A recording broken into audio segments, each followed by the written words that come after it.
I want to welcome everybody to our international gathering, Life Against Extraction, Creating Spaces Outside of the Logic of Capitalism. Nitzle nanontiotaki shimo panolti. Hello, good evening, and welcome to our Plática, Life Against Extraction, Creating Spaces Outside the Logic of Capitalism, a conversation between water defenders, water protectors, and land defenders across Turtle Island, so-called Canada, US, and Mexico. No toca Jimena, ontlakat ompa Cancun, Mexico, ninemi ipan Ohio, iri au kaskaskia shaltet, na temawi, zotili yoali, ika pakit itlika. Hello, my name is Jimena. I was born in the Yucatan, Mexico, Maya territory, and I'm currently in ancestral Erie and Kaskaskia lands in Ohio. I am honored tonight. It's a pleasure. Joining us today is Pueblos Unidos to talk about the struggle against the water bottling plant near Puebla, Mexico. Kaya George from Tulalip and Tsleil-Waututh nations, who will talk to us about her work in the divestment movement and in protecting the water. Alex Goldenwolf from the White Earth Nation, currently resisting Line 3 at Camp Magazi in Minnesota, and Mexicali Resiste, who will talk about the struggle against a brewery in Mexicali, Baja California. Deepest gratitude to you all, and thank you so much for all the work you do to defend the earth and the waters. Tlazo Kamati for joining us here today. And I also just want to give a quick shout out to the Stop Line 3 Megaprojects Committee of Sex Agrietas del Norte, who have worked so hard on developing this plática. And now we're going to go into what Sex Agrietas del Norte is. We are a network of organizations and individuals operating outside of the United States. We bring together resistances and rebellions that build collective self-organization and anti-capitalist struggle against the hierarchical structures of state power and the capitalist civilization of death. We join with all the peoples who struggle to create and preserve dignified and sustainable ways of life, especially the indigenous people who struggle to preserve their lives, history, identity, their ancestral lands, and protect Mother Earth. We are adherents to the 6th Declaration of the Land and Jungle and agree with the 7 organizational principles of the Zapatista Army of National Liberation, EZLN, and the National Indigenous Congress, CNI, of Mexico. To obey, not command, to represent, not supplant, to serve others, not serve oneself, to convince, not defeat, to work from below, not go from above, to propose, not impose, to build, not destroy. We are happy to offer the space of encounter with water protectors across Turtle Island and who are fighting the ravages of extractive capitalism. We're honored to have this plática as a space to learn and support them in their communities. So what does extractivism mean? It's the process of extracting natural resources from the earth to sell on the world market. Extractive capitalism captures the way in which our current political economic system has created the crisis of extracting wealth from the earth, the stewards, and communities without regard for the problems that ensue. Extractivism is dependent on the exploitation of people. Today's extractive industries, such as gas, oil, and mining, consistently violate human and environmental rights and support devastating policies that bring greater poverty and destruction to poor countries, nations, and territories. The longevity of the water should concern us all as we need it to live. It is our livelihood, and we should all be involved in the struggle to defend it. Porque el agua no se vende, se cuida y se defiende. Water is not for sale, it is to be cared for and protected. Today, we will be asking our guests to describe how they protect life and how extractivism affects their communities. We will talk about how collective struggle often produces autonomous community spaces and what this looks like. We will discuss how these spaces are inherently outside the logic of capitalism and how those who defend this way of life have been criminalized and targeted. We are excited to hear how you all have managed to organize in your communities and learn forms of resistance which support Indigenous sovereignty and autonomy. We will learn how we can support those who are actively protecting the earth. After we ask our esteemed panelists our first round of questions and listen to the responses, we will open it up for them to discuss and ask questions between them as we listen.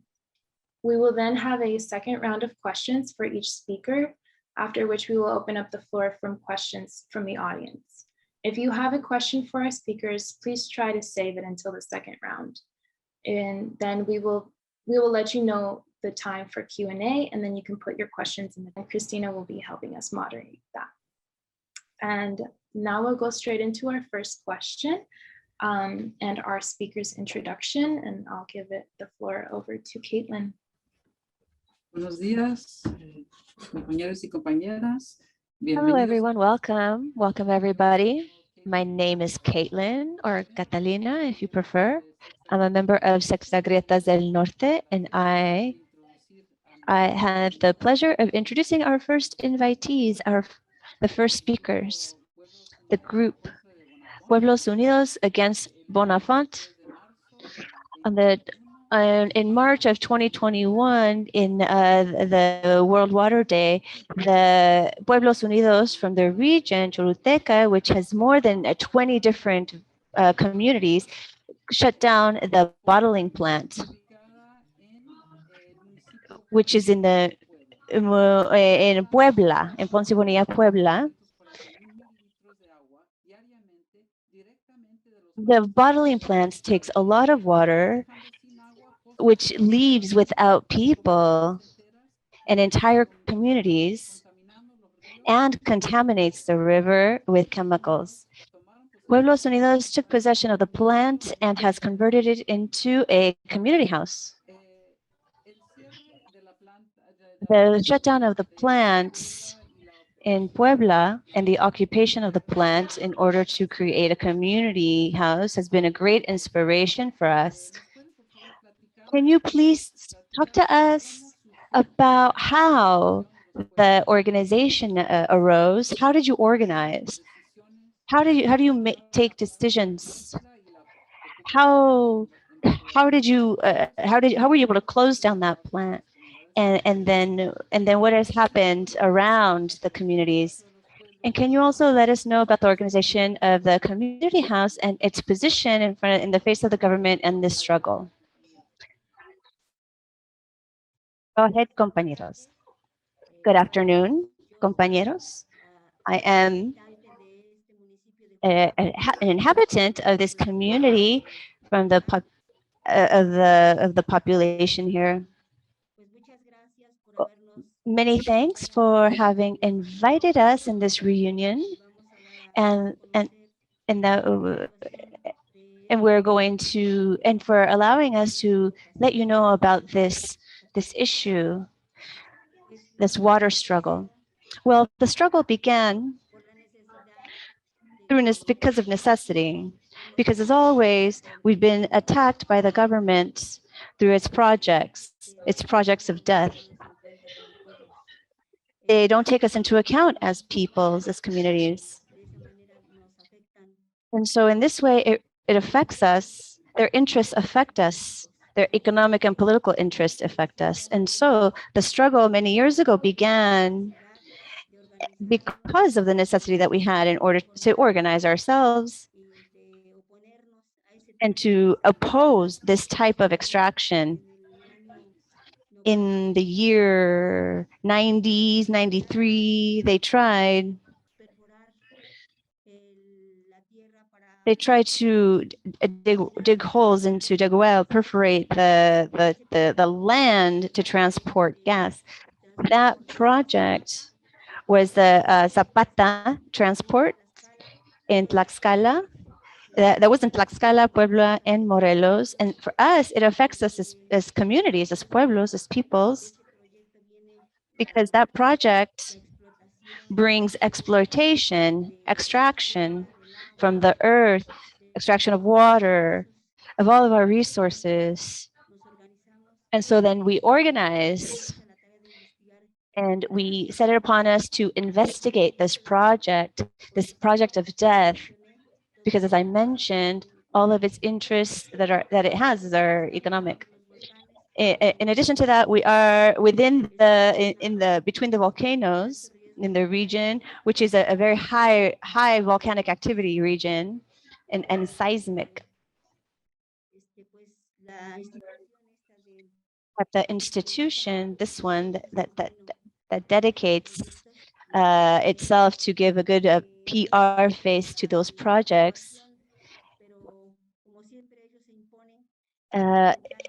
imposed, I'm sorry, I missed that part, but it imposed this project. And so we organized ourselves and we rejected it. And after, we had these meetings in other communities and we organized ourselves. All of these communities, she listed out all of these communities that, and we realized, yeah, we're not in agreement with this. I'm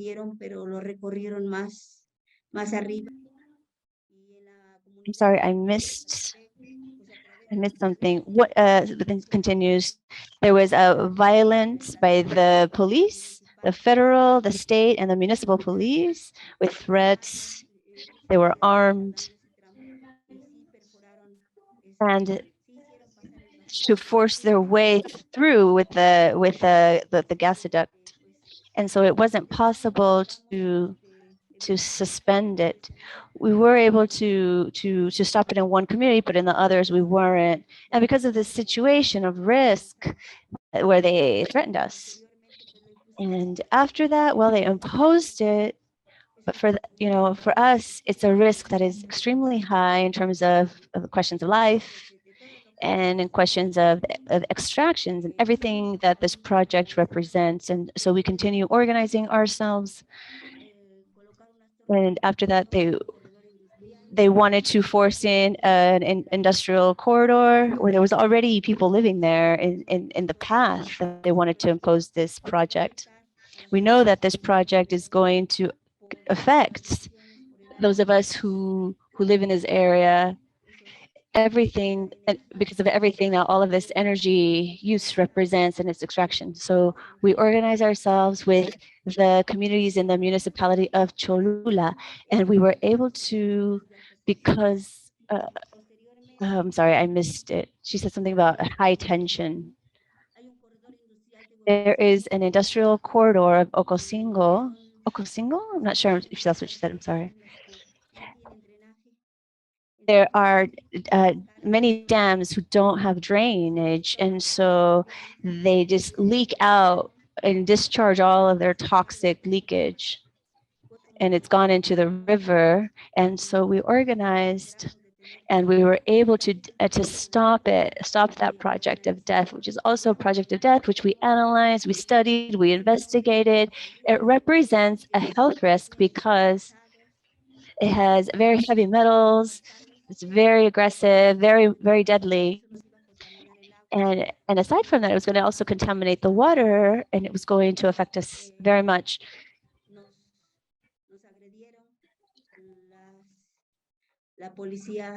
So the municipal and state police and the National Guard beat up some of our compañeros and compañeras. But we were able to, at that moment, to suspend, to pause that project for a moment, and then they arrested a compañero after that. And to this stage, right now, that project is still halted. There was a sit-in, a permanent sit-in to guard it from being imposed. And so we're just awaiting to see what's happening with that situation. And this last February and March, we found out that our wells we didn't have the water that we used to have. They used to fill up. Our wells used to fill up. And we think that it's because normally here, well, we have artisanal wells, and they need to be recleaned because a lot of the time they get they get stopped. And so we were going around to ask people who were working in that area of those wells, of cleaning out those wells, and they told us that, well, there's no water left. Turns out that all of these wells have emptied. The water's become extremely scarce. So there were so many of us who depended on that water, and so a lot of people now have to go buy water. So like how we know that Bonafant's taking of the water was an abuse, it was a savage abuse, and they cut off. Sorry. With this extraction, we were able to organize because of this extraction. And assemblies were created in each community to be able to reach agreements, and a general assembly that we just had in March. And we talked about how that plant needed to be shut down because many years before we'd already had these things with these discussions. We tried to have these discussions with the government, but they never listened to us. They never took us into account. So at around 20 villages got together to create their assemblies, and we coincided in it, in agreeing.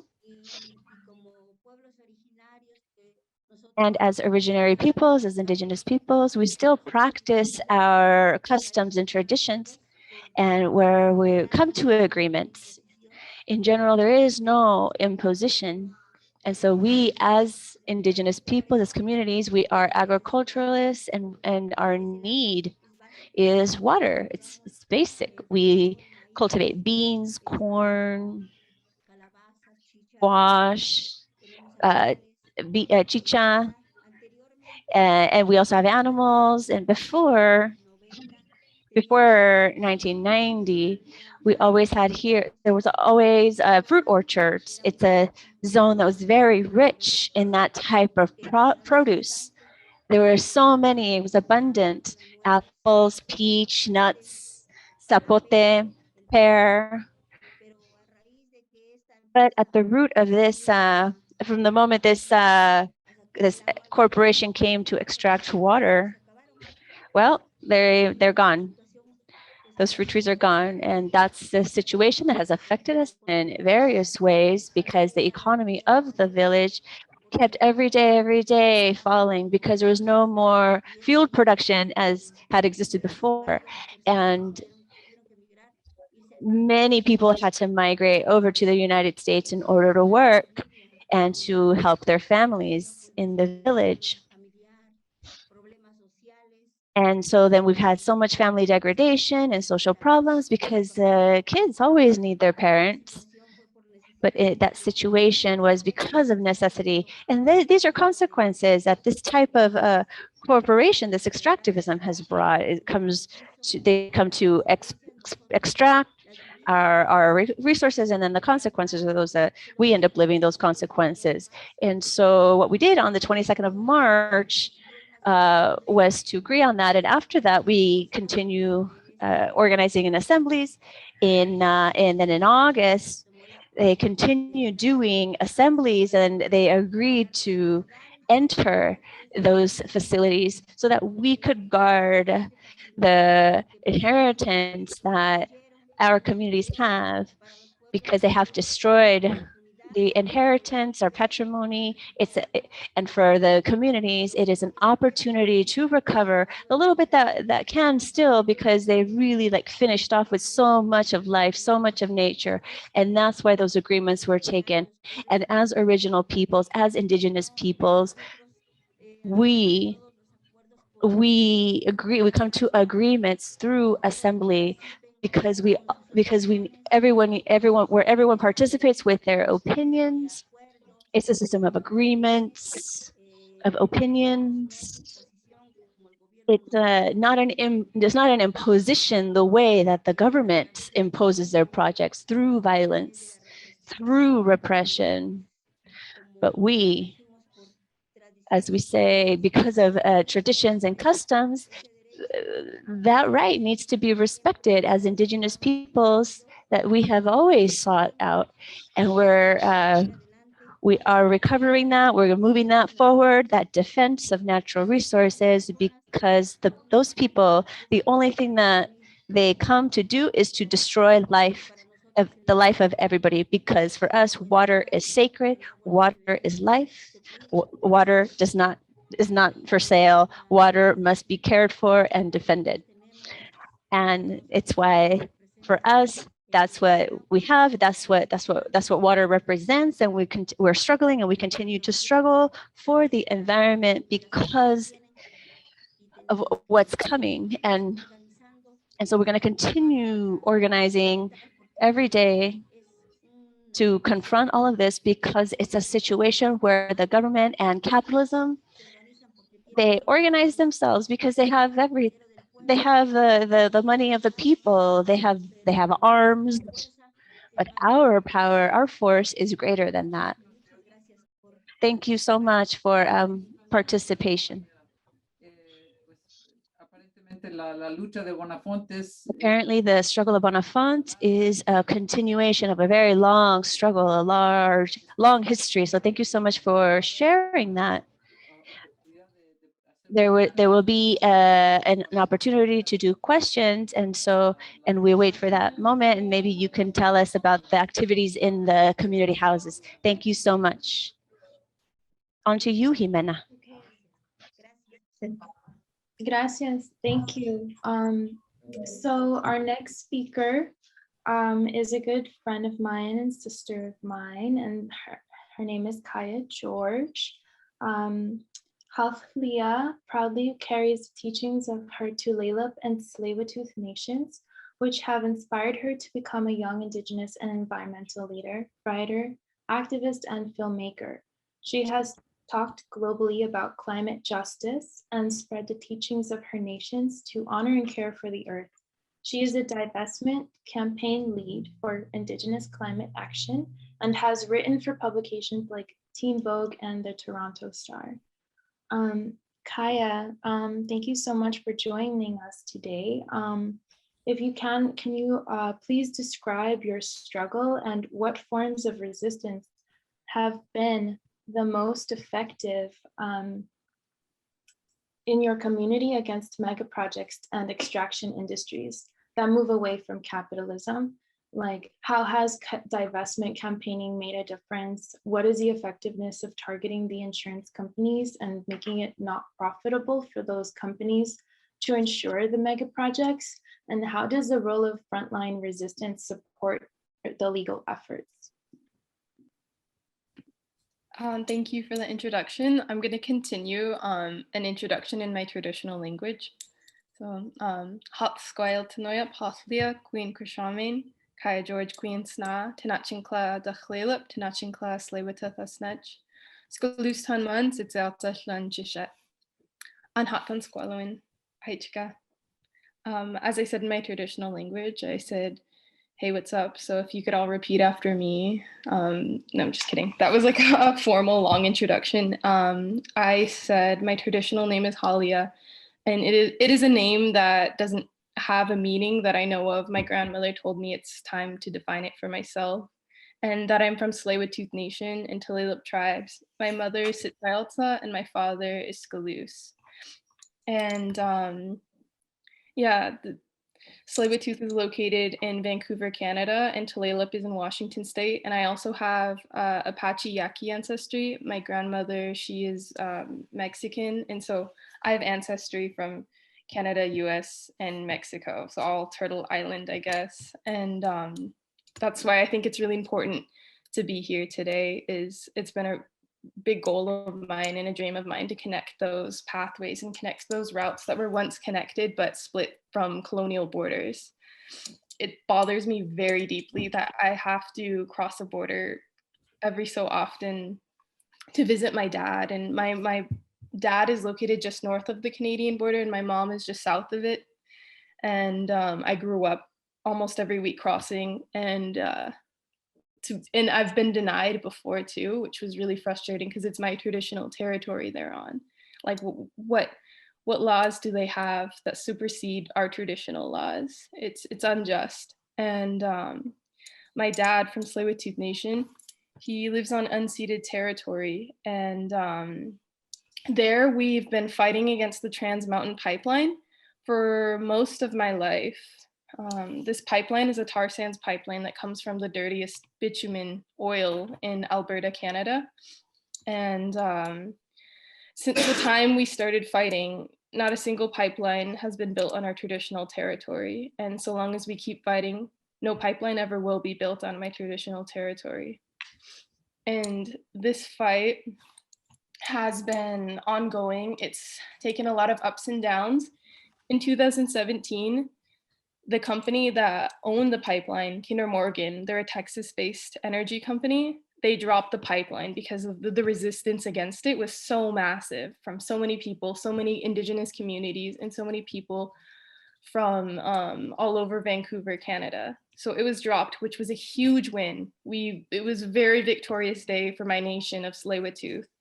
But soon after, Canada ended up purchasing the pipeline. So our fight moved from fighting a company to fighting a government again. And since that time, we have been relentlessly fighting against that pipeline and fighting against anything that threatens our traditional territories. And so since then, the fight's changed this past year as we've been resisting Canada. There were so many targeted attacks at insurance companies insuring the pipeline that they ended up going to court, and the court agreed to hide all of the names of the insurers, which was absolutely absurd. No project that has to exist in secrecy should exist at all.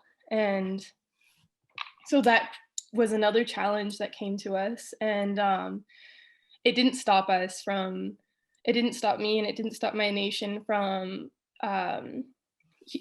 pushing divestment forward, because we just looked at last year's, all of the insurance companies who were insuring the pipeline last year.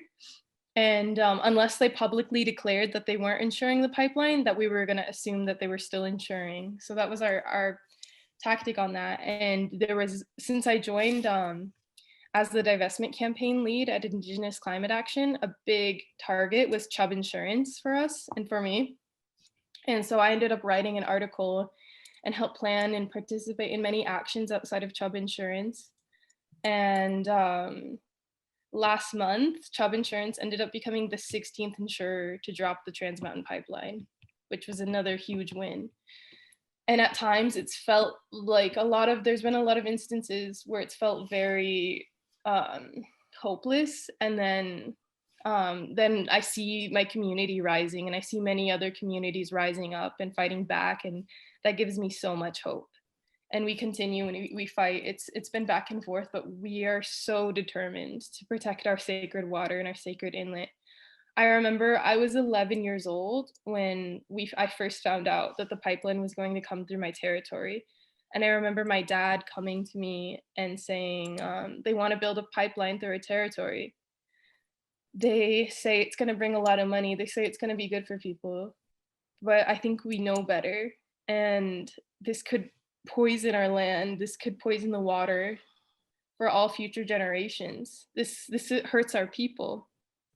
And most of all, we are the Tsleil-Waututh people. And Tsleil-Waututh, it translates to people of the inlet, and it's the water that we rest upon. So that's a part of our identity. That's deeply ingrained in who we are. Our creation story is that inlet, that water right there, is our oldest grandmother. So we protect her like we would our grandmother, and we love her in that same way. And she, in turn, she protects us and provides food for us and provides safety. And having those in our hearts and in our minds and in our songs and in a part of who we are, every decision we make, we look through that lens of our sacred laws. And so it was a unanimous vote no to the pipeline all those years ago. And my nation not only said no, but actively tried to stop it, which seemed like a David and Goliath fight at many times. It seemed very impossible. My nation is just just over 500 people. And this is a multi-billion-dollar pipeline and energy company going against us. But as I just explained, we've had victories, and we've had a lot of support from many neighboring nations and many people. And we have found that one of the biggest tactics in our fight is reconnection to culture, spirituality, and language. So long as we know who we are and our values, that's unshakable. That'll never change. It'll never change who we are, no matter how much money they try and throw at us, like how much they try and fight us in court. That'll never change is who we are and what we believe in. And so that's a big part of the fight. And I took a lot of time to learn my traditional language, and that's helped. I feel that that's even helped me in the fight. Even though I'm working in climate finance a lot, there's a lot of places where a lot of my spirituality and a lot of our culture and a lot of our sacred laws belong inside this fight, every part of it. Even when we made a 1,200-page assessment saying all of the reasons why this pipeline shouldn't be built, we used our sacred laws, which are the laws that supersede Canada's laws. Because Canada is on unceded territory, there was no agreement signed, there was no treaties made. Canada is in an illegal occupation on our traditional territory, and we're going to do everything we can to assert our natural laws, which aren't only just good for our people, but it's good for all future generations, all peoples, settlers in our land, and all people of the world. We believe a lot of the ones who are on this earth yet deserve a right to healthy, clean water, land, air. And that's something we're always going to fight for, and I'm always going to fight for. Something we believe in, and we've believed in since time immemorial. And we're going to use that, and we're going to continue teaching our future generations, because they've tried to take away our language, our culture, who we are, so that they could put things like this through our land. And even though it's just a couple hundred of us, we're going to consistently say no more, and we're going to consistently assert our rights and who we are, time after time, no matter what comes against us. And thank you. Was that the whole question? Did I answer?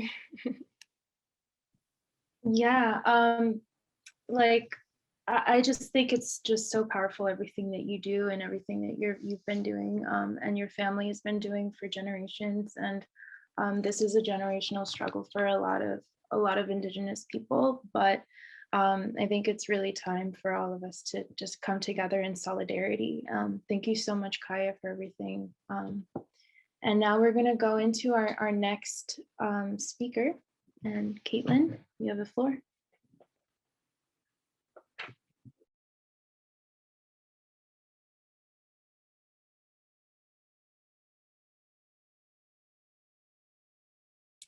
Ahora sí.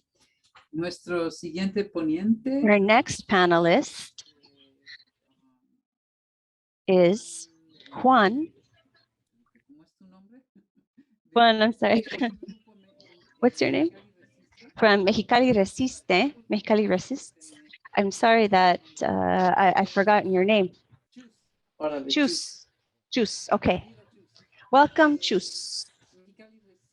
Mexicali Resiste to introduce.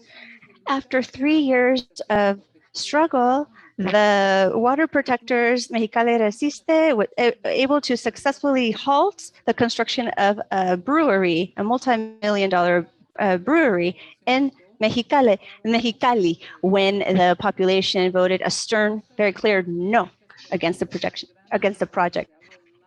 The factory would have diverted vast amounts of water from an area already threatened by drought and serious water shortages. And it's also something that we see in common with Pueblos Unidos, isn't it? And in this case, the factory, the beer factory, was for consumers in the United States. You all have deployed a great number of tactics, blockages, for example, encampments, and juridical processes. Can you introduce us to the struggle, please? And also, can you speak about how you were able to organize yourselves And can you comment about the different ways of resistance? How do you support each other? How does one support the other?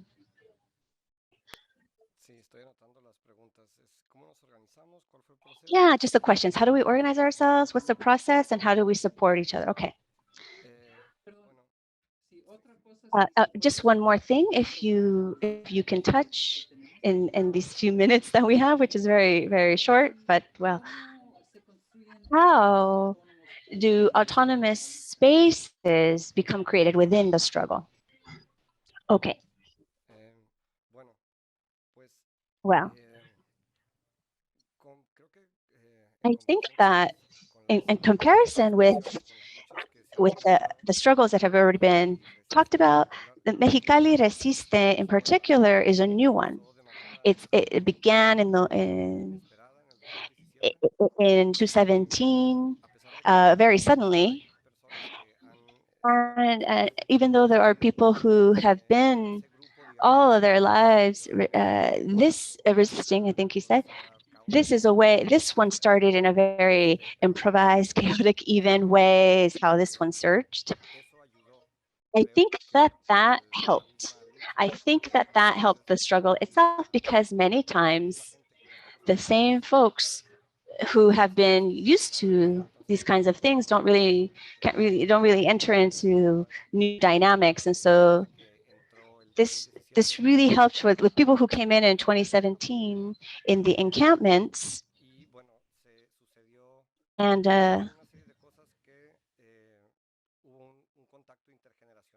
so there was an intergenerational contact that was very important. It was a really good political direction in what was essential, which allowed for the large assembly to not fall into these traps that, let's say, from this previous experience, that older people have fallen into from the past.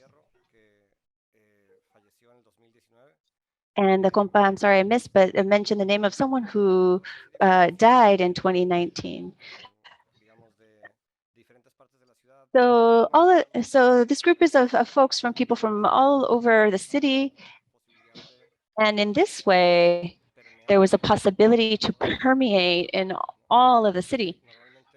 That normally this type of struggle don't really have a lot of success in the cities. They mostly happen in the rural areas. Like with traditional communities, they have like a long history. And in the cities, well, kind of no. But here in Mexicali, something happened that what we say is, at least in 2017, we won the story, we won the narrative. To imagine the possibility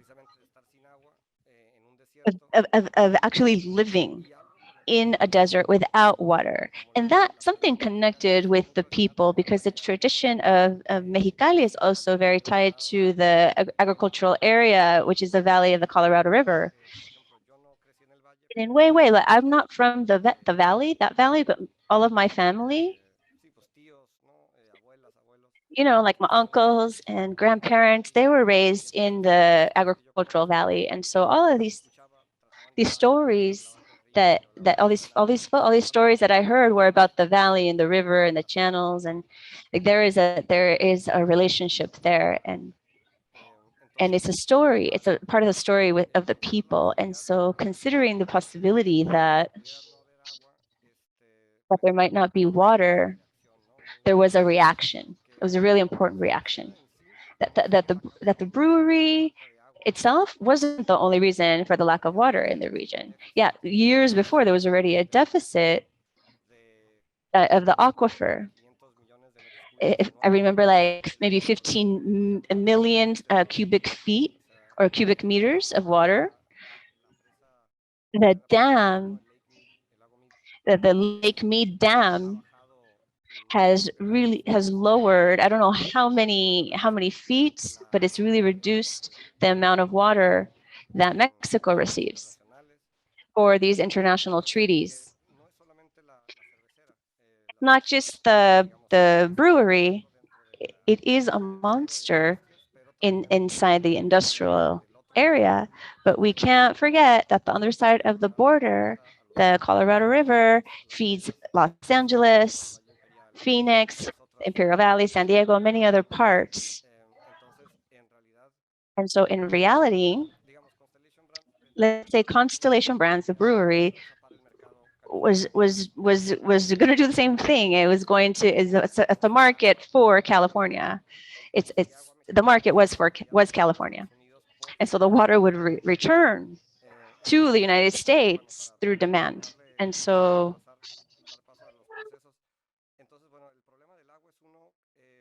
the problem of water is one that hasn't been, it's not just an issue of the brewers, it's a systemic issue. The whole form in that the way that we do these things in the United States, all of the things, the way in that we live, like in the United States and in Mexico, it's one that deprives water as a resource, let's say it like that. Okay, so then in terms of organization, how do we organize ourselves? The process was an assembly. These were, especially the first months, it was assemblies all day long. We begin at 11 in the morning and finish at 5 or 8 p.m. We would say that there were two assemblies, one from 11 to 1, then a break to eat, and then the second assembly from 3 to 5. But in reality, it was one whole assembly with just one break to eat. And in that process, many people, we politicize ourselves. We became politicized. We learned a lot about politics. There were divisions in the big assembly. There were hundreds of people, and then it became smaller. And we also had mechanisms that we had to invent or in one way adopt, to match the temperature of everyone in terms of representation, delegation, commissions. And so there was a communication commission, juridical commission, a diffusion commission. And thanks to certain people, Diana, for example, who has links already from the past, from other struggles in the country, we were able to link up and be in solidarity with other struggles that also were able to amplify the message of here, Mexicali. And I think that politically it helped. The fact that in 2017, a year before, or sorry, a year after, when López Obrador becomes president, because also there was like a political cart for López Obrador, because he financed who financed the brewery, because it was his political enemies that were part of the financing of the brewery. Not necessarily here in Mexicali, but in other areas. And they have, certain projects have been detained, not all of them, by decree, by a presidential decree, but they haven't become official. There is no document that says that those projects have truly been canceled. And so those contracts, those agreements of the government, whether they're state or whatever, with these corporations, some of them have like a 50-year term. And so there's the possibility that once López Obrador leaves, let's say that there's like some kind of like peace negotiation on one side, that he tells people that, oh, he's already resolved the issue, and in a way, will the stubbornness of great capital, the stubbornness will know that once he leaves, once this person leaves, they'll be able to enter. And so that's why it's worrisome in that way. So we need to to emphasize that it's something that in Mexicali was voted no, won, but there is nothing official in reality. The brewery maybe has not continued its construction, but it also hasn't dismantled. In other words, it's there. It's standing there. It's paused, and it can be paused for 3 years. And if let's say, and it's possible that you know, like, you know, oil barons, you know, they'll wait 80 years. Like these people have a lot of patience. And in this sense, it's something that we have to see. And what's happening is that they have newly opened up some processes that are being denounced because they're about dispossession. You know, compas from 2017 opened them up 4 years later from an administration that we see a little bit different, and it's. Oh, do I still have time? I'm not really sure if I still have time. But well, I'll finish up with this. Well, then, basically, there was protests, and in research archives are just pure testimony of some deputies and some security guards. I think you said that it's even comical sometimes, but well, they can help. They can. They help already to frighten the people. That's to say that they understand that there's a protest, then then they can denounce me. They can threaten me to take me to jail. Again, these archives, these files are not for to link up with the process, but we have had the experience of a compañero without having done anything. They arrested him and imprisoned him for over 20 years. I'm sorry, over 20 days. I'm sorry. And we'll say that, and it was really just done through the weapons of power. And so we know that even though these compas haven't done anything, we know that there is a risk that they run. And so, like, if some people thought that things were going to change with the new government, well, in reality, it's not like that. Possibly it's a continuation, but with different colors. The brewery for the moment is on pause. And again, the brewery is not the great problem. Rather, it's the whole system, the whole consumerist system that exists in Southern California and the coastal cities of Ensenada, Tijuana. But principally, it is obviously United States and its way of consuming. For example, Palm Springs, which is that is fed by the Colorado River. It's a desert. Well, maybe it was a desert before, maybe it's not now, but it's a city that's got the highest number of golf courses per capita in the world. And so when you have, how are you going to have these golf courses in the desert? And well, it's a complicated theme. And what's left, what we have now is that now that the enemy isn't very clear, for at least here in Mexicali, then it becomes more difficult to be able to create or organize or bring together the people for this, against this.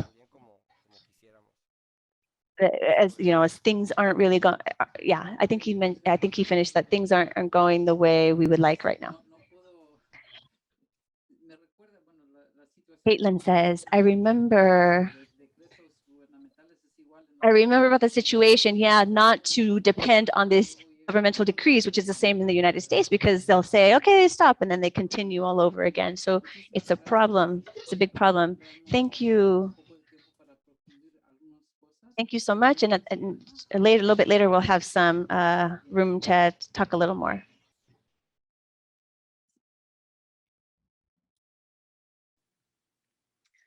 Okay. Thank you so much, Mexicali Resiste, for everything y'all do. Our next speaker is going to be Alex Goldenwolf. Alex Goldenwolf is a two-spirit indigenous being from White Earth Nation. They currently live at a BIPOC-led space called Camp McEasy. This is a quote, as Camp McEasy, our goal is to better the community around us, to help heal the community around us, wherever we go.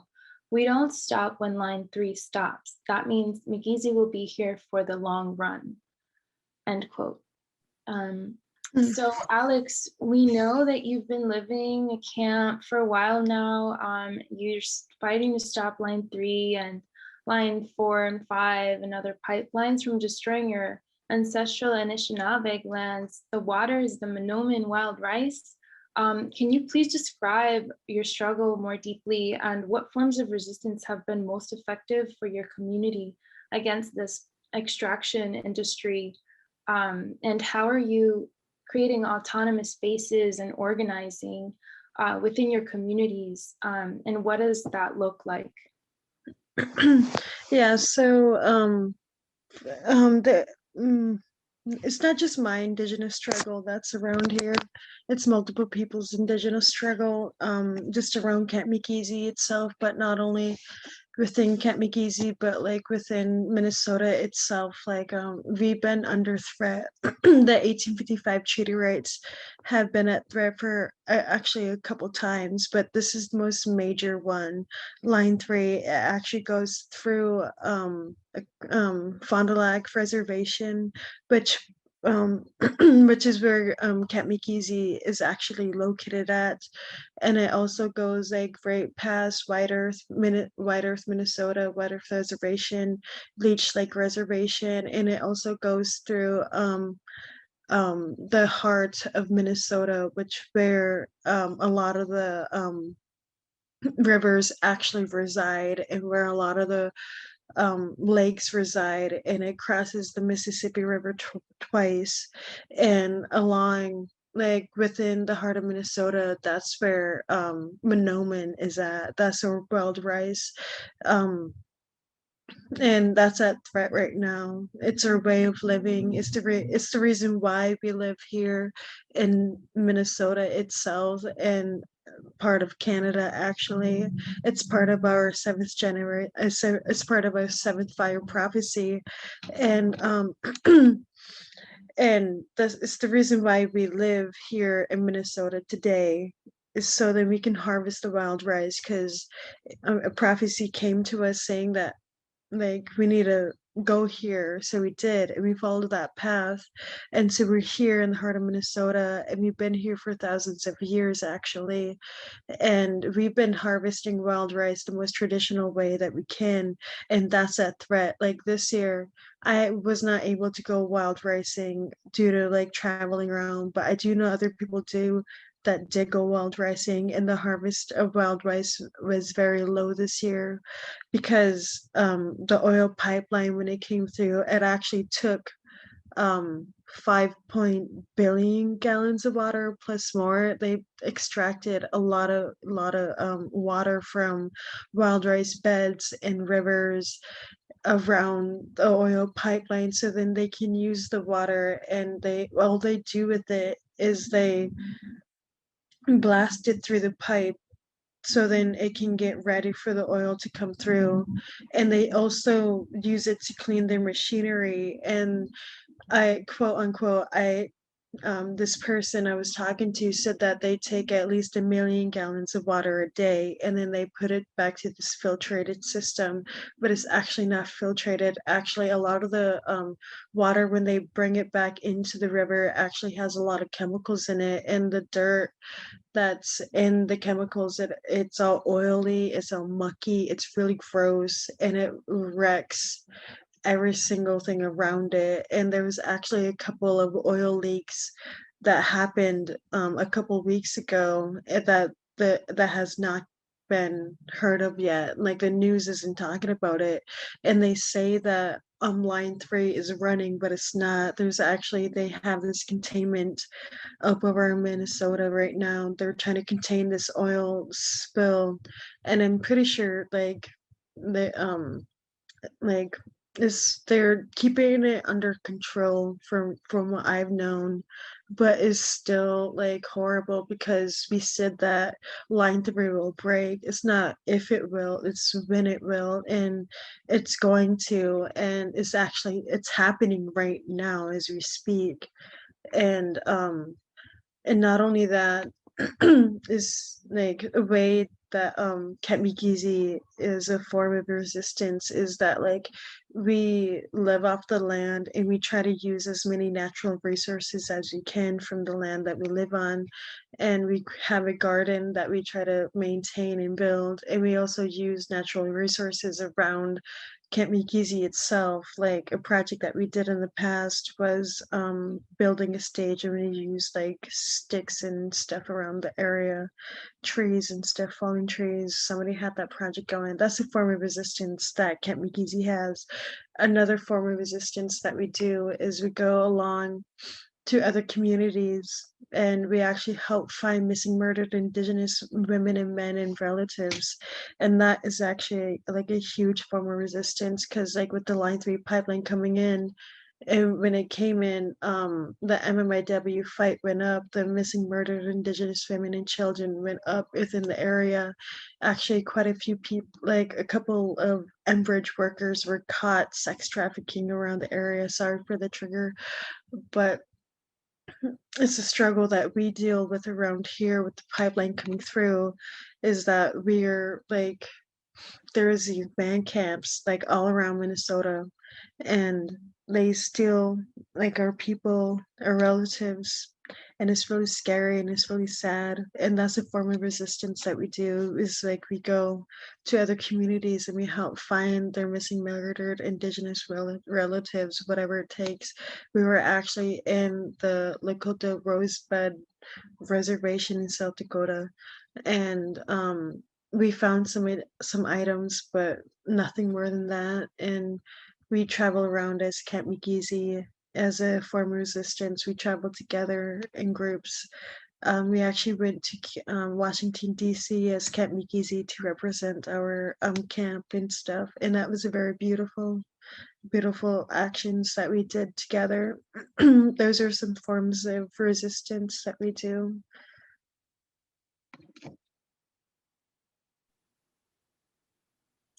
Yeah, thank you so much, Alex.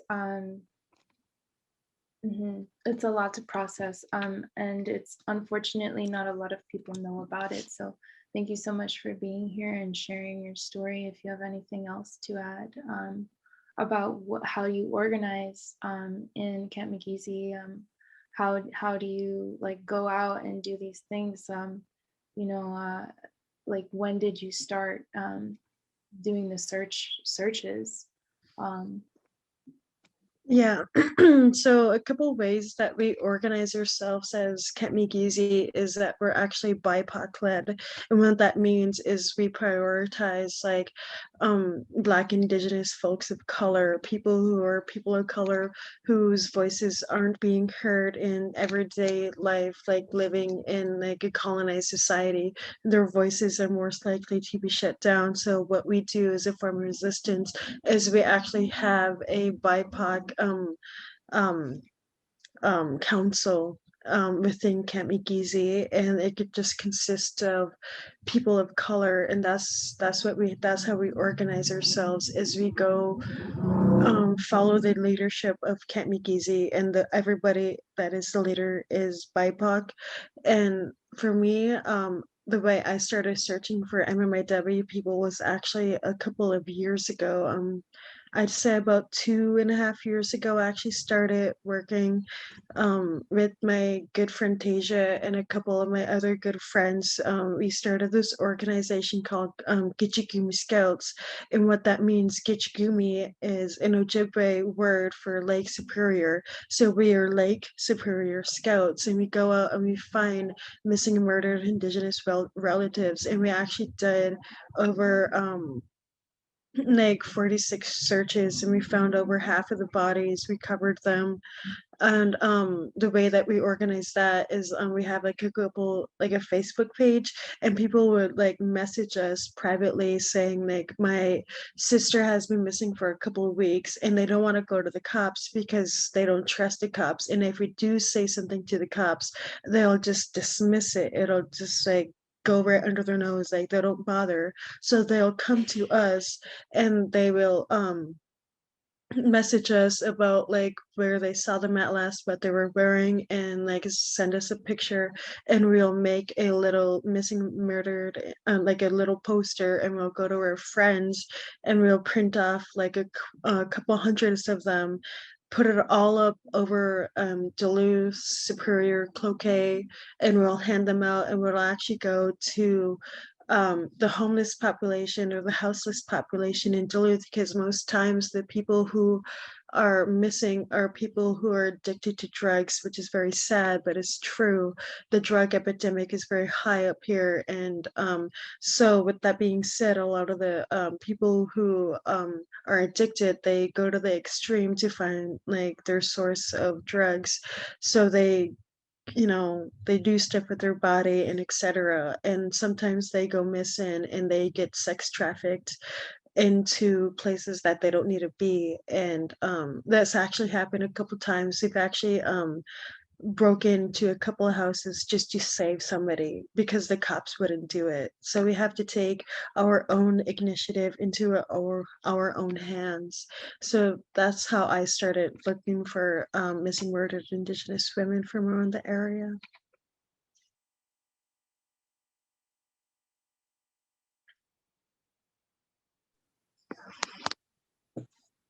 Thank you. If there's anything else that you'd like to add, but if not, then we can continue. No. Thank you. No, thank you. Thank you so much. It's just like processing everything, and we know that these struggles are interrelated, that extractivism like really does prey on people, and especially poor communities. But now we're going to go on and into our next question, and our next speaker. We had talked about first providing a little space for the speakers to like reflect on and perhaps ask each other questions. I'm on English, yes, I'm good. So yeah, we would like to invite you, Pueblos Unidos, Alex Goldenwolf, Tutu, and Kaya, to if you would like, if you have any sort of thoughts or questions or reflections for your fellow panelists here.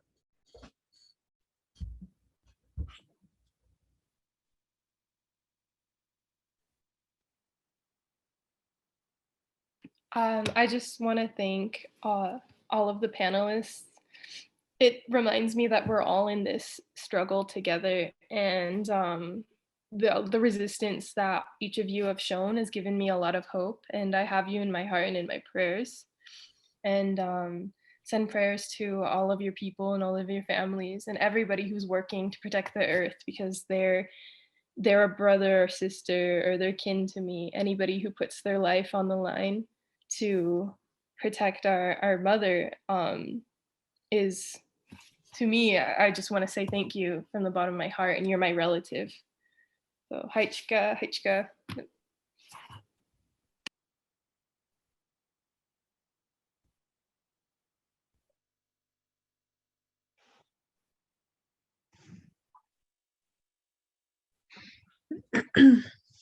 Yeah, I was wondering like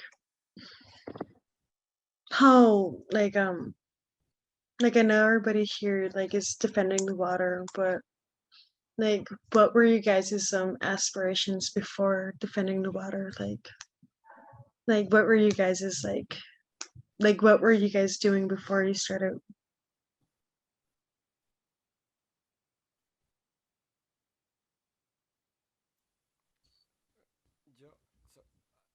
Did you guys get Adelante.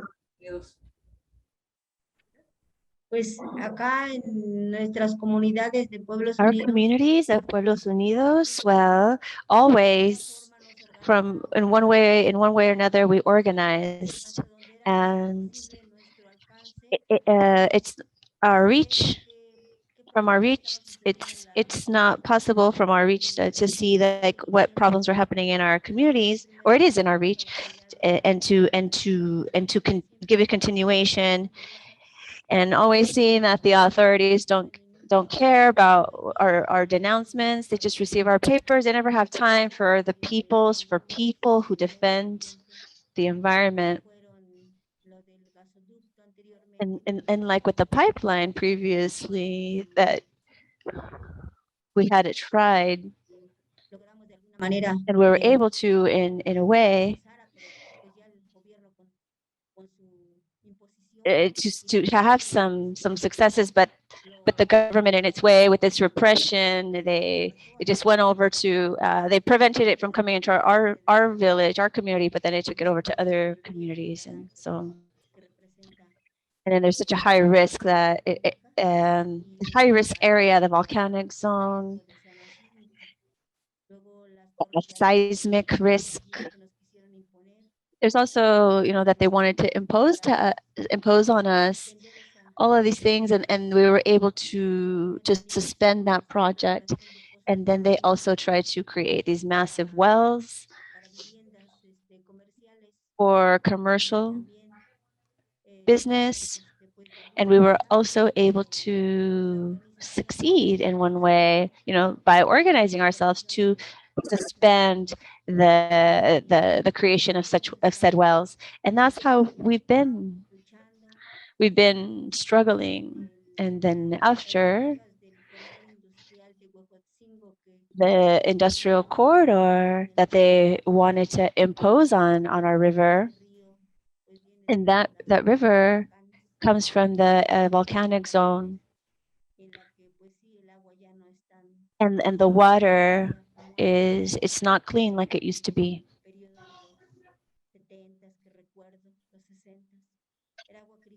From like the 60s and 70s, like the water was crystal clear, you could drink it, there was fish, there was a great production of produce, of agriculture. And well, time passed, and as time passed, this clean water has been diminished.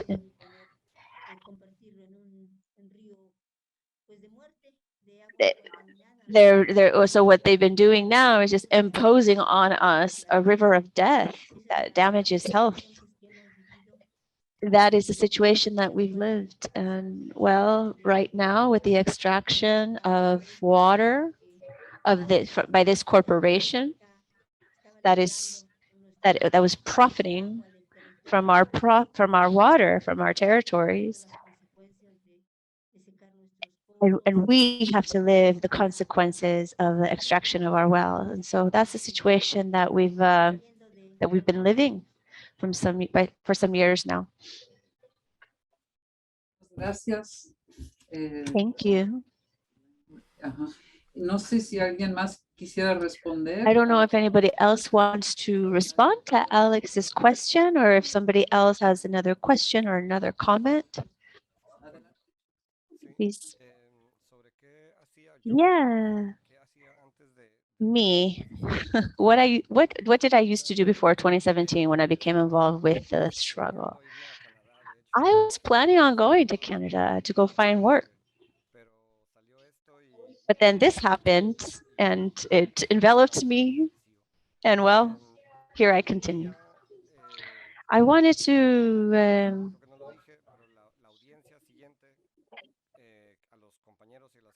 what I wanted to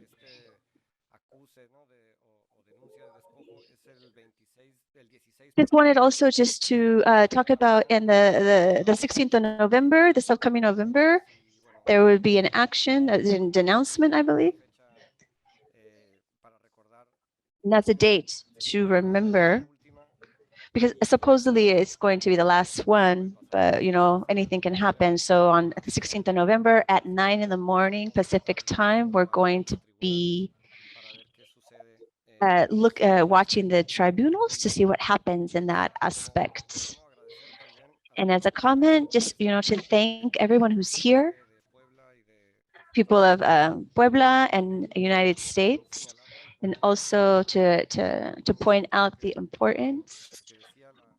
There was a comment that the compañero Kaya said about how language and culture helped her a lot with her activism. The way that I interpret that is by like understanding, intuiting the importance of why she does what she does. I'm not from an indigenous people. Well, supposedly I'm mestizo, mixed blood. And well, and I know that the difficulty that it is to create this consciousness in the city because everyone else is like doing their own thing and it became very difficult.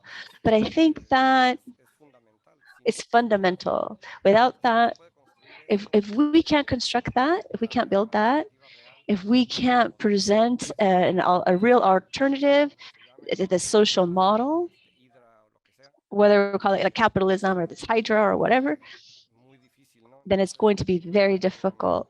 And so the group that I'm a part of within the assembly in Mexicali Resiste, it's more like, on the one hand, like it's like artistic, quote unquote, or cultural.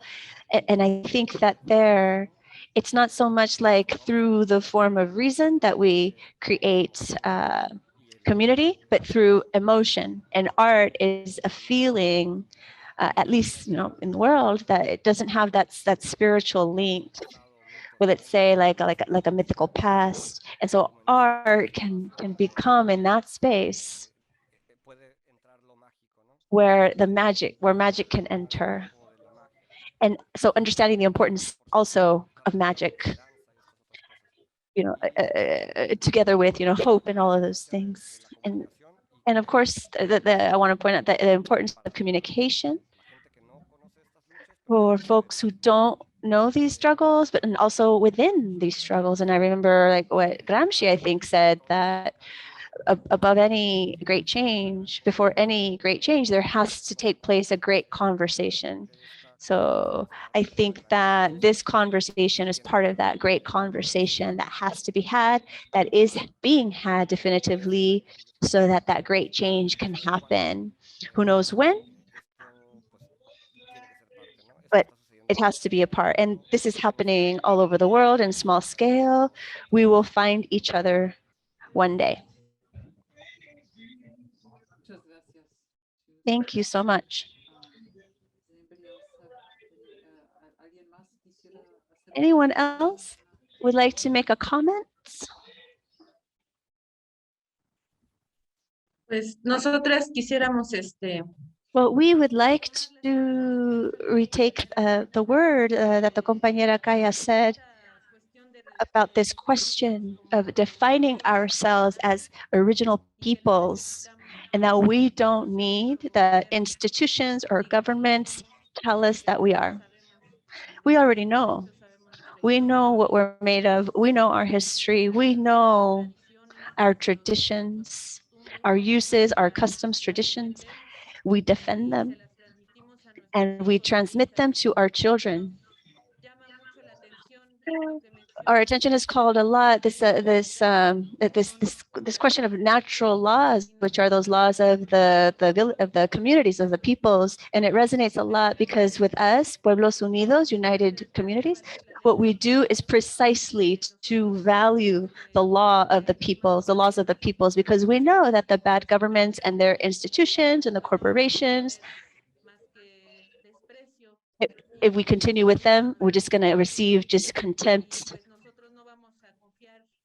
And we're not going to trust, and we're never going to trust in their laws. On contrary, we have the certainty that those laws are made precisely to permit the dispossession of us from our lands and our waters, and also those lands are made to persecute us for defending life. Those are the laws that are chasing us, persecuting us, our compañeros who are being criminalized. We also have compañeros who have these massive investigative files. El compañero Miguel López Vega, to date, for participating in the resistance, in the defense against this toxic waste in his community, and the community is undergoing a legal process that's and it's taking many months, trying to well, to be free, and they keep denying freedom. And also in the struggle of defending the water, our water against the corporation Bonafont, Bonafont has publicly said, has made denouncements against many compañeros in Pueblos Unidos, and there's no comparison as to what they, of course, would be denouncing for shutting down their corporation.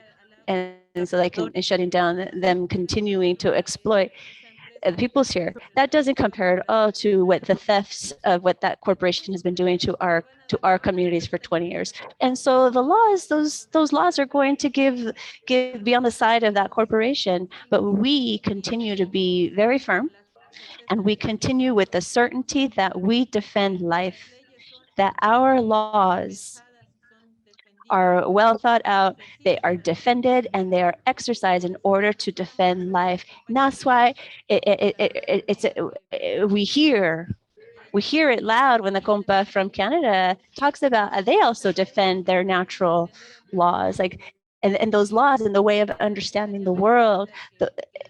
It continues to keep the flame going for the organization to continue, and resistance doesn't die off, and that it continues with the next generation. And likewise, we're defending ourselves because the bad governments are saying that we're not indigenous peoples.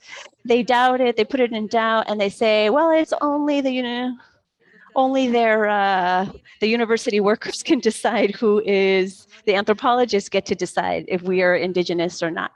And so then, as we say, like the compañera response, like the compañera Kaya said, we know who we are.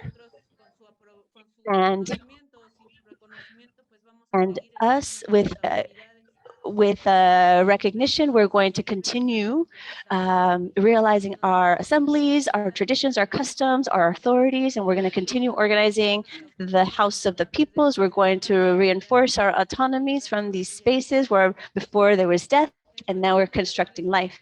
And so just want to say that it's been a pleasure to be able to listen to you, to be able to encounter you, find you in these spaces, knowing that distance is not an impediment to be able to listen to each other and to be in solidarity with each other and to organize, because the enemy is the same. It's the capitalist system that in everywhere is dispossessing us and destroying us. And well, I don't know if maybe there will be later more participation. I hope that maybe another compañero can come because he also wanted to share his word. But we wanted to let you know that we're going to have a global forum in defense of water on the 13th and 14th of November. It's a global forum in defense of life and in defense of our customs and traditions. And we would like very much to hear the word of all of the compas who are present here, because it is important to be able to see each other, that we're not alone. And just like all of these aggressions are everywhere, well, also resistance is everywhere, as is organization. So we'll be able to maintain communication with each other, to invite you all, and to connect with our networks. And we hope that you can participate with us too. Thank you. Muchísimas gracias, compa. Y habrá Thank you so tiempo. much, compa.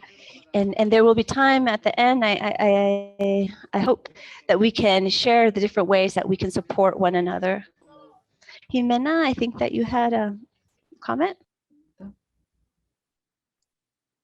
No, I didn't have a comment. I was just gonna Move on. Yeah. move on. Is that okay? Are we complete? Thank you so much, everybody who has shared. This is the beginning of a very, very important conversation. And now we're going to continue on to the next question, which I will be asking Kaya. To what extent is having a spiritual philosophy and way of life a driving force behind your resistance? Like, how do you acknowledge the non-human living beings as integral, needing respect and tending to? And then in what ways have you or your members of your community been criminalized while defending the sacred? Those are kind of like two questions. Take your time to answer both. Thank you for that question. I think spirituality is a very big part of this movement. As I've said before, and as some of my relatives here have said too, our language and culture and teachings are kind of what guided us through this. So it's really refreshing for me to speak on this, because as a divestment campaign liaison, I've been speaking at mainly finance webinars. So it's good to dip out of money and into the true heart of what's most important, and that's our spirituality and our connection to the land. And if each and every one of us dig deep enough, we each have a connection to the land and water. And I mentioned a little bit before how my people, the Tsleil-Waututh people, our name literally means people of the inlet. And I think now might be a good time to tell or quickly say my creation story. So long ago, there was our first ancestor. He was walking along the beach and he prayed to Creator and he said, I need a partner in this life. And I know there's somebody out there for me, but like where? And he suddenly had this urge in the hot sun to dive deep into the ocean and grab 2 handfuls of the sand at the bottom of the ocean and in our water. And he came up to shore and put them on boughs of cedar tree. And he fell asleep next to it. And when he woke up, there was a beautiful woman next to him. And that was our first grandmother. And when I first heard the story, I was like, why do the girls have to be the mud? Like, why can't it be the other way around? Like the men. And my dad laughed and he explained to me, he's like, no, we're all mud. I mean, we're not mud, but we're all equally a part of her. That is our grandmother. You know, in our society, we are matriarchal. It is the oldest grandmother who has the last say, because they're the ones who could bring life forward. Men cannot give birth. They cannot bring life. So like the inlet, it had to be her because she's who created us. And we're all equally related to her. And for that reason, we must do everything we can to protect her. Everything we can, because when we go out and when we need food, she gives the food to us. She gives us fish. She gives us salmon, clams, and crab. And she provides for us. And so we must have a reciprocal relationship with her. She's protected us and cared for us. So now we must care for her. And that's exactly why we fought so hard. When people try to understand why the small nation fights so hard, puts money on the line, puts our community sometimes in danger against these extractive industries, it's because that's who we are. That's who we are, is we come from the inlet, we come from the water, and we have that's our sacred law that's been there since time immemorial, since the beginning of time, since we were created from that water, since our grandmother arose from the water and gave each and every one of us life. And so that's something we carry forward every day, every single time we talk about it. And even in my work, like I said, I go into climate finance, into divestment and insurance. It's a big part. It gets pretty boring, but it's a big part of what I do. I apply that there. I apply my spiritual teachings, and I was taught to pray before every time I speak, because it grounds us in who we are. It grounds us into the earth, and it grounds us into the water. And without it, like, who are we? And so we see the water as a living thing, and that's probably one of my next big projects. Is I'm working on a film currently where the end goal of the film is to get human rights for the inlet. If corporations can, why not something we hold sacred as our grandmother? We treat and love that water the same way we do our grandmothers. And being a matriarchal society, again, we uplift our grandmothers the highest. And to the second part of the question,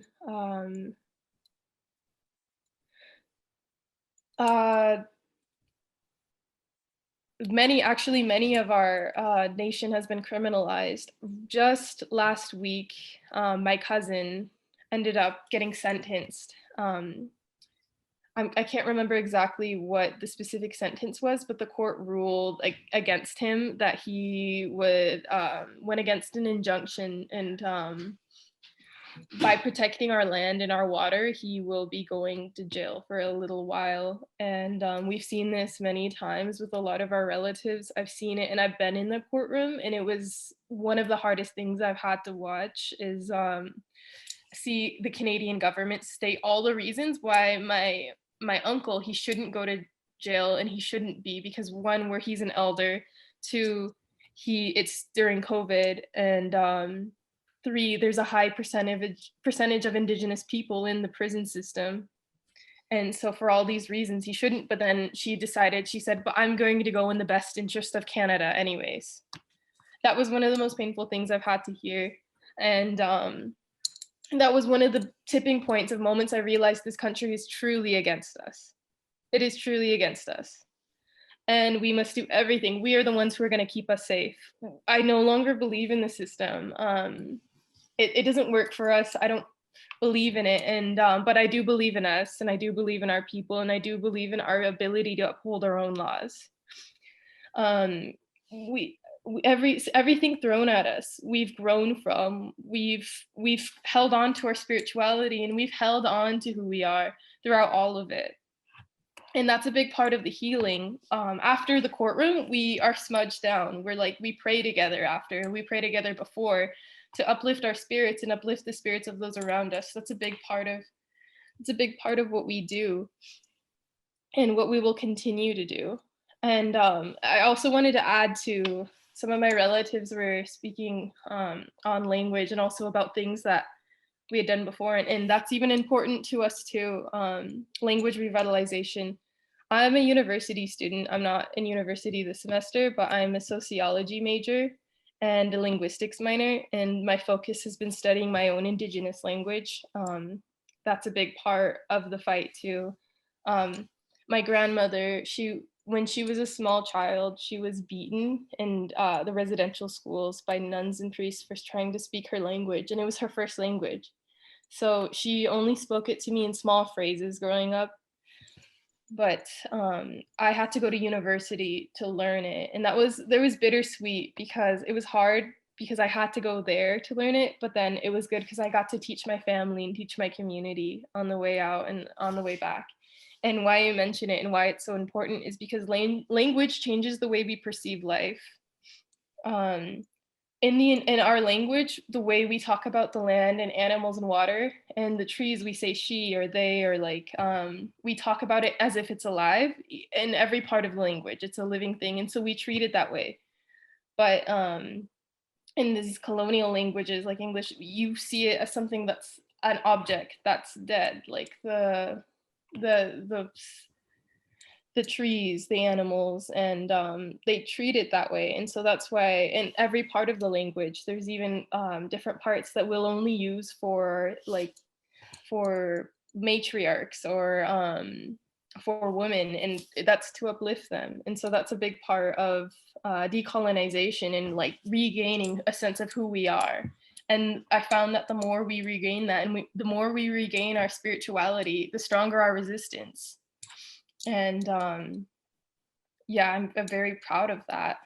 And I'm very proud of us, all my people, and all peoples all over reclaiming who we are. And thank you. No, thank you, Kaya.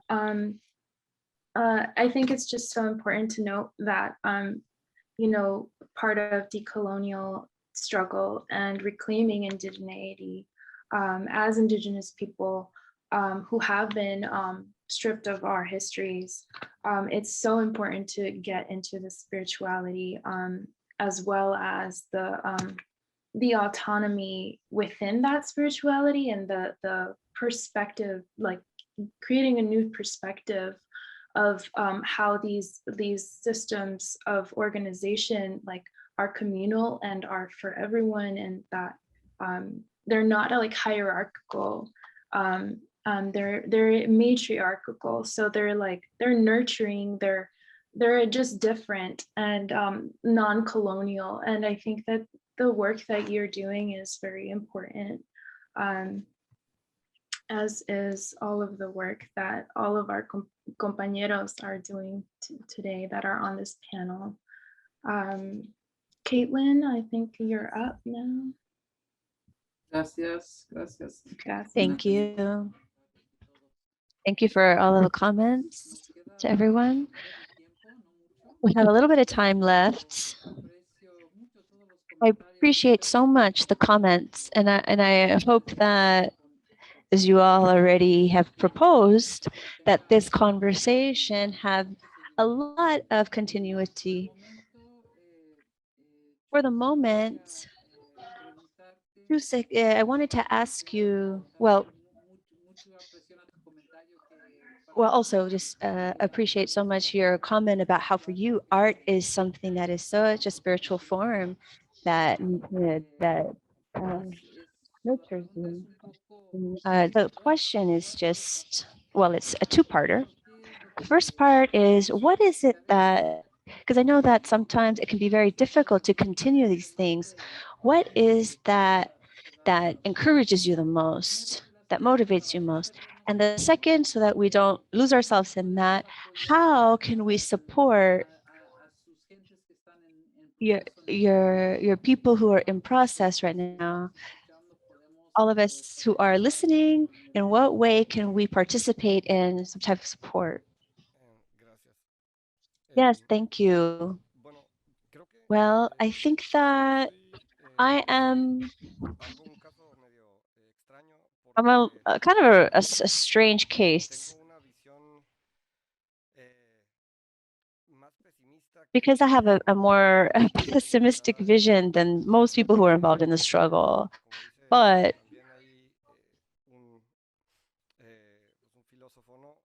as a philosopher has said, I'm a pessimist with hope. Hopeful pessimist. I see things from that peculiar point of view, and I see that they're bad. But I insist that there can be nothing else that's done than to struggle against, than to struggle. So from that sense, that's my point of departure. I think that there are more beautiful, more noble positions, like how, like the compañera was saying, like having a relationship with territory, with trees, with nature, which is where you feel a part of. And I know that the compas from Puebla also, that moves them always, has moved them always. And so that's a very strong, that's stronger than what motivates me.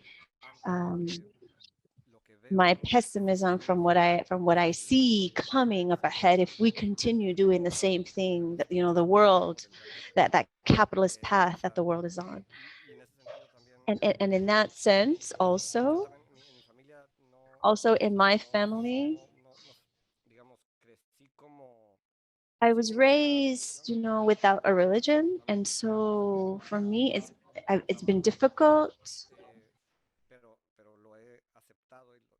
but I have accepted, and I'm accepting it, and I'm working through it.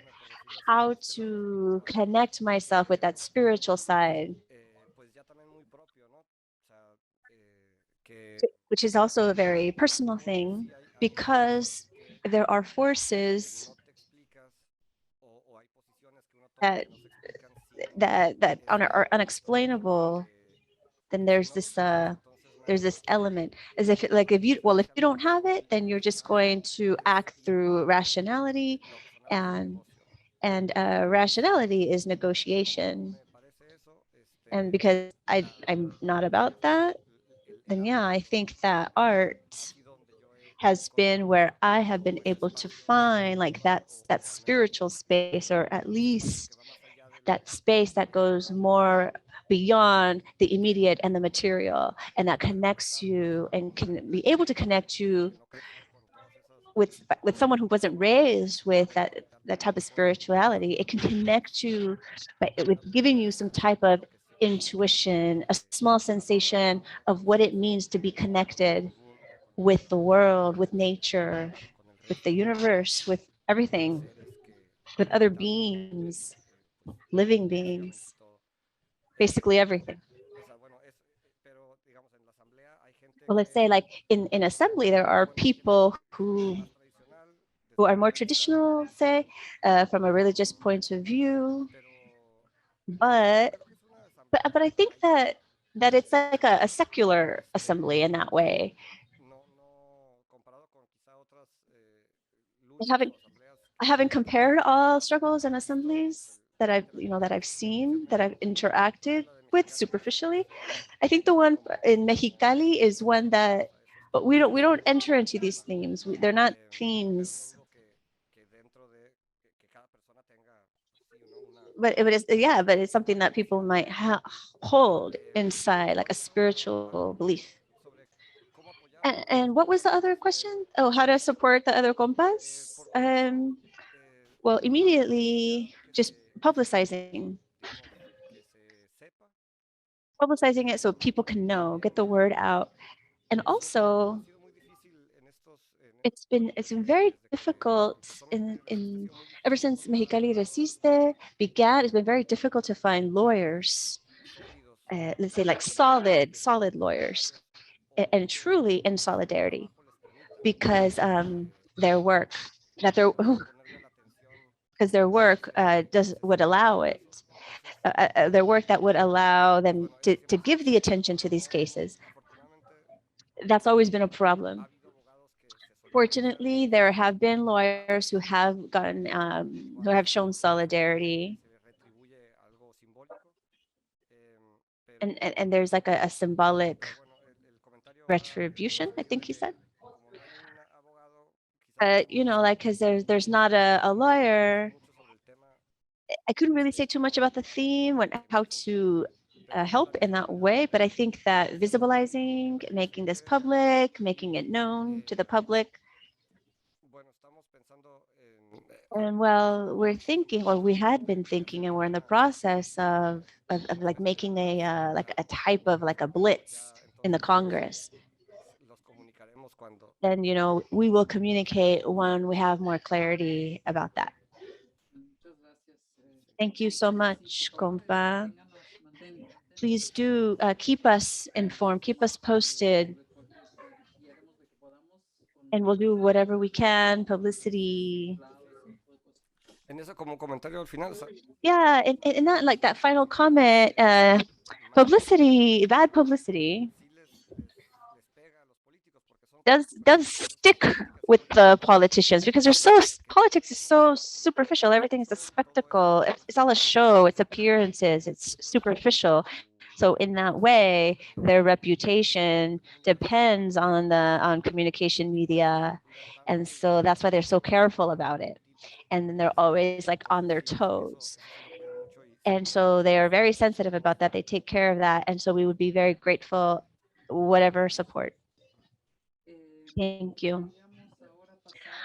We wanted to now pass on over to Pueblos Unidos. I don't know if another compa has arrived that might want to share their work. I think it Yes? was gonna go to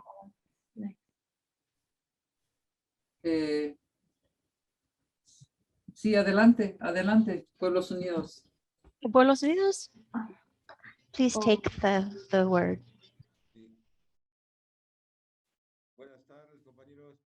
Good afternoon, compas. Can you hear me? Yes. Good afternoon. We hear you. Okay. Good. Well, just to like go back again to noting that Pueblos Unidos is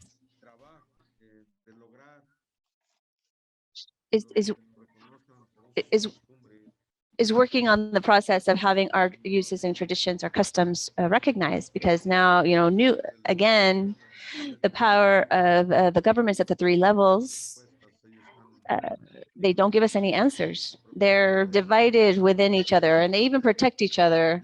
They create their own laws, their own rules.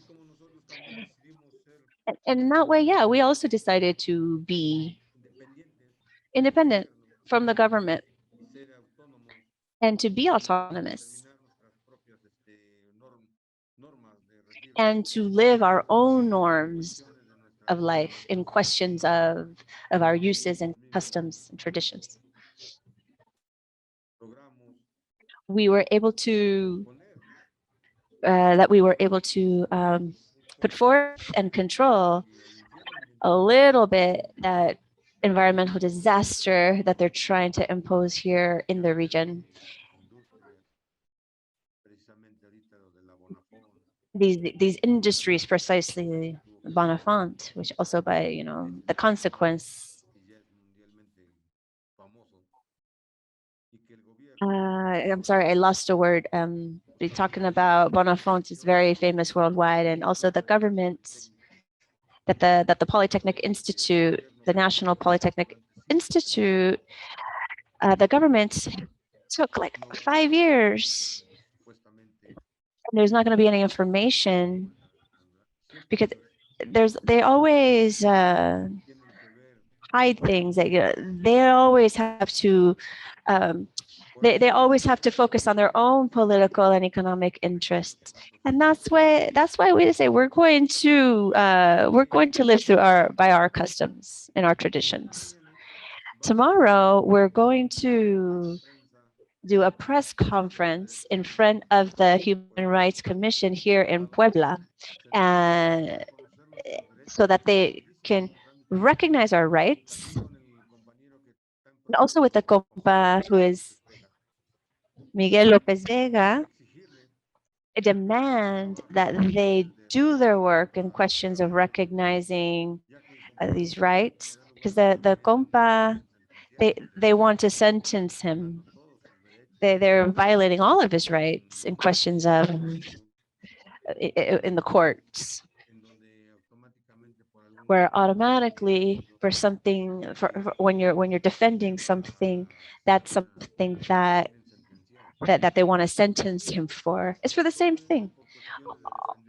All of these questions of defending our life, water, our ecosystems, our rivers. A little while ago, a compañera mentioned defending air, water, life. Things that we want to leave for our children who are growing. They also have right to a good quality of life. And that's why, compañeros, we want to let you know about this situation, because you, in the way that you can support us, just please spread the word, the messages. Please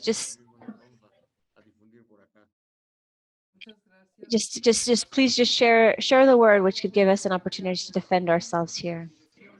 Thank you so much. We're going to share all of the documents. We can do that. Our time is being cut short, and we wanted to give be able to give the word to the next panelist. So, but thank you so much. Thank you so much.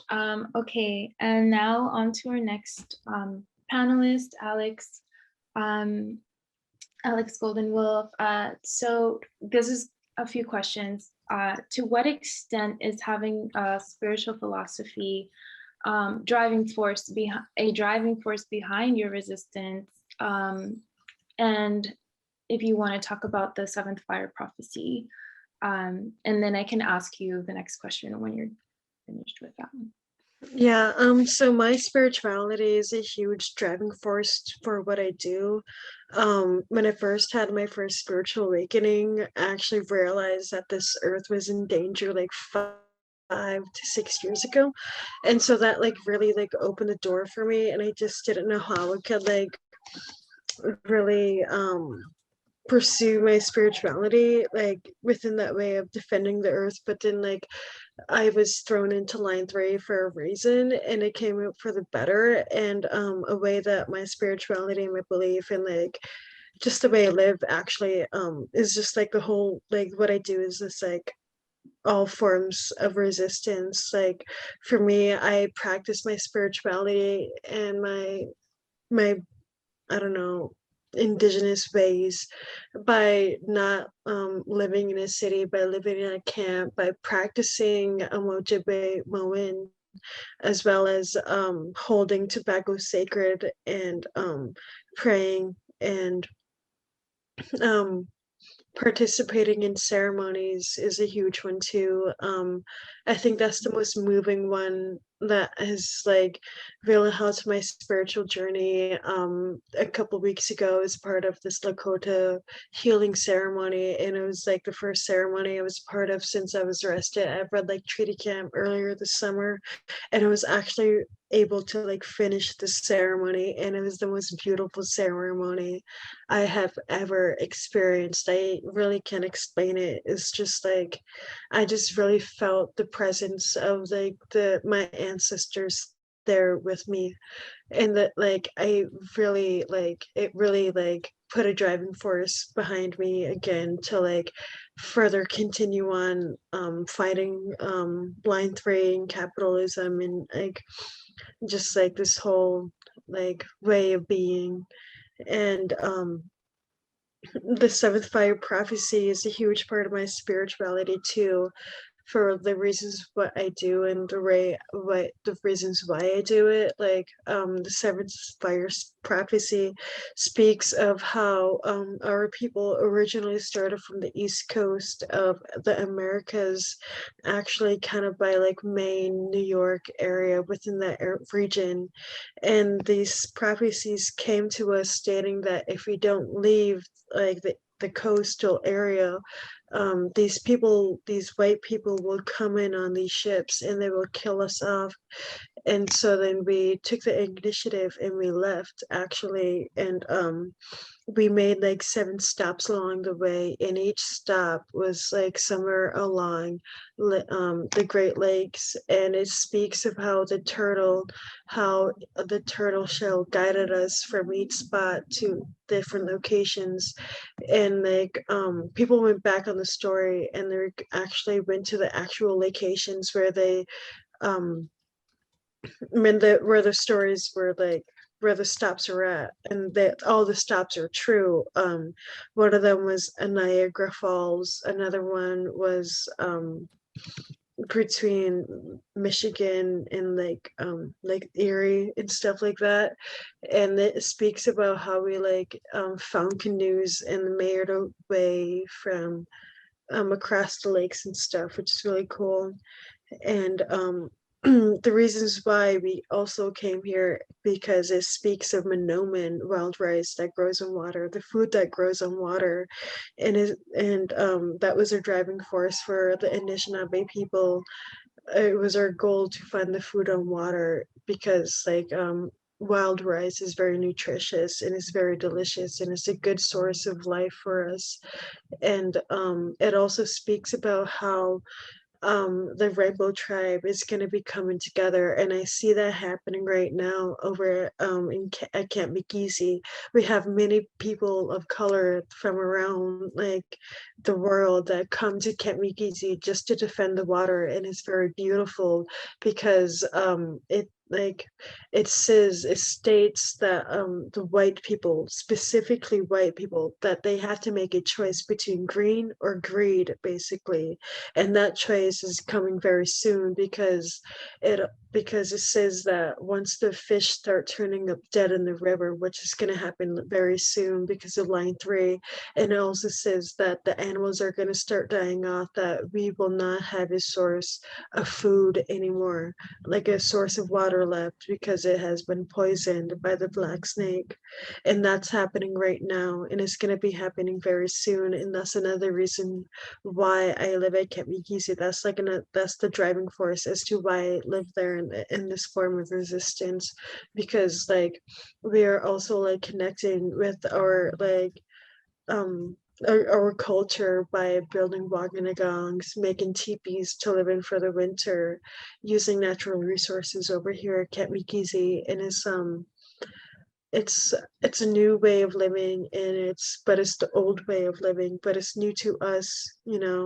So we have to learn from the past to move forward, and that's what we're doing at Camp Mikisi. And it's very beautiful because it's like a little village. If you ever is just like this cute village, and we have like dogs and chickens, and like we had a cat before there, and it's just a very beautiful community. Like I'm very happy to call Ketmikisi my home, and that's my like spirituality. I'm also a deer staff holder and an eagle staff holder, actually.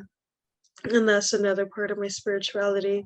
My deer staff, it actually represents the MMYW struggle, and like the sex trafficking that women go through, and the survivors, because we have like we used to have 8 different clans, but we killed off one of the clans, which is um well, we killed off one of the clans, which is the Deer clan, and the Deer clan was actually raping its children and doing like incest and stuff. So we Ojibwe people, we killed off that clan, and like the Deer staff, it represents that like that struggle within the women and within the community, and it shows that like the women who's been through that struggle, it shows and represents like the strength that you have to go through to survive,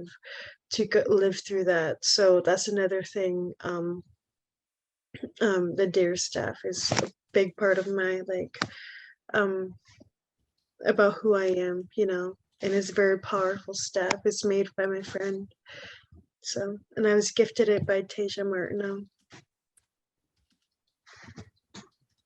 Thanks, Alex, for sharing. Sadly, we are out of time, but we will be definitely sending everybody information on how to support our panelists and speakers. And we weren't able to ask Alex the last question, which is how they have been criminalized and members of their community have been criminalized, but I know for a fact that they have. And they're currently undergoing some legal issues. And yeah, there's if you want to mention something real quick, Alex, go for it. Yeah, I can be very quick. A lot of us water protectors actually are being criminalized, and we are being like threatened with like felony charges for defending the water and the earth. And the news and media make us out to be like these vicious criminals and stuff, but we are not. We are very loving people. So that's all I want to say, I guess, about that. Thank you so much to everybody. We'll be sending out, we have your emails, so we'll send out all of everybody's like Venmos and fundraise links, and where you can continue to stay updated. Thank you all so much for joining us in this conversation. We have learned so much from each other and still have so much to learn and unlearn. We are with you in solidarity, and will continue to amplify the voices of those on the front lines, fighting to defend Mother Earth and all living beings. We know how busy you are, so thank you for taking the time out of your schedules to be here and share with us. As for our audience, if you are unable to come to the front line to help with this work yourself, there are other ways that you can help by financially supporting those who dedicate their lives into fighting for clean water and earth, like our speakers today. Please show support and keep up to date with these struggles through the links shown, shared, and donate, follow, like, and share everything that they do.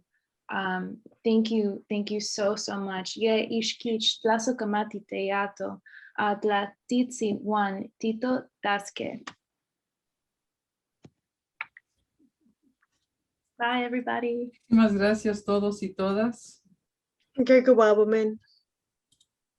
Hi, chica. Hasta la próxima.